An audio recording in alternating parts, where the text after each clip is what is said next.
మధురాల కన్నా కమ్మా గుంటయంట లేక లేక నేను ఫోను చేస్తే నువ్వు హల్లో అన్నవంటే బెల్లం బువ్వ కన్నా తీయగుంటదంట ఎన్నడూ నాడు ఫోను చేసే బాగున్నావన్నవంటే ఏడాది ఎండల్లో ఉంటేనై మోస్తున్న నా బతుకు కష్టాలని పిల్లని చెయ్యి పట్టాలని నల్లని సీకట్లో ఒకదాన్నే కూసున్న దిక్కులేని పచ్చినయ్యి బావా నువ్వెప్పుడొస్తావని ఏళ్ళైపోతుండే పిల్ల ఎన్నెలొచ్చింది మన బతుకులా ఏలైపోతుండే పిల్ల ఏలు వట్టంగా వస్తున్నాయా ఇన్నాళ్ళ ఎడబాటు ఎడవాసిపోతుందిలే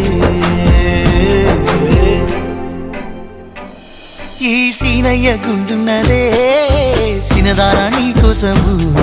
ఈ దూరాన్ని చెరుపుతూ తీరాల తెగిరింది అందా